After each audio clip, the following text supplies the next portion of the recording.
ஒரு ஊழலை எதிர்த்தோ ஒரு முறைகேட்டை எதிர்த்தோ ஒரு என்ஃபோர்ஸ்மெண்ட் விசாரிக்கலாம். அதை நம்ம வரவேற்கிறோம். ஊழலை எதிர்த்து எந்த நடவடிக்கையாக இருந்தாலும் நம்ம வரவேற்கிறோம்.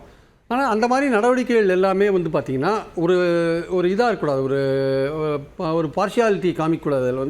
அதில் வந்து ஒரு சார்புத்தன்மை இருக்கக்கூடாது. ஆக்சுவலாக அந்த சார்புத்தன்மை இல்லாமல் நீங்கள் நடுநிலையாக ஒரு ஏஜென்சி விசாரித்தா அதை வந்து எல்லோருமே வரவேற்பாங்க, ஊழலுக்கு எதிரான ஒரு நடவடிக்கைன்ட்டு.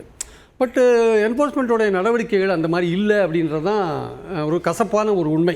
கடந்த 4-5 வருடங்களாக அந்த 22ஆம் வருஷம் வந்து அதுக்கான பவர்ஸை வந்து சுப்ரீம் கோர்ட் அப்பீல்டு பண்ண பிறகு அது நடந்து கொள்கிற விதம் இருக்குது, அது ரொம்ப வந்து அரசியல் ரீதியாக ஒரு பழிவாங்கிற மாதிரியான விஷயங்களை தான் கடந்த காலத்தில் பார்க்குறோம். உதாரணமாக பார்த்திங்கன்னா வந்து ராஜஸ்தான், சத்தீஸ்கர், டெல்லி போன்ற மாநிலங்களில் வந்து தேர்தலுக்கு, ஜார்க்கண்ட் போன்ற மாநிலங்களில் தேர்தலுக்கு முன்னாடி தான் இடி ரொம்ப ஆக்டிவாக இருந்தாங்க. சீஃப் மினிஸ்டரோட பிஏ அரெஸ்ட் பண்ணுறது, சீஃப் மினிஸ்டரை அரெஸ்ட் பண்ணுறது, இந்த மாதிரி விஷயங்கள்லாம் நடந்தது. டெல்லியில் அவங்க வந்து எப்படி அரெஸ்ட் பண்ணாங்க, ஒரு கேபினெட்டே அரெஸ்ட் பண்ணாங்க.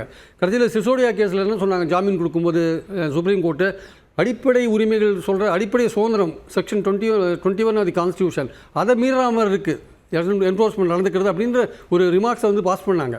ஸோ எங்கெங்கே எலெக்ஷன் நடக்குதோ, எங்கெங்கே எதிர்க்கட்சிகள் ஆட்சிகள் இருக்கோ, அங்கெல்லாம் வந்து இடி உள்ளே பூண்டு அவங்க ரைடு கைது போன்ற விஷயங்களை பண்ணுறாங்கன்றது கடந்த காலங்களில் அனுபவத்திலே நம்ம உணர்றோம்.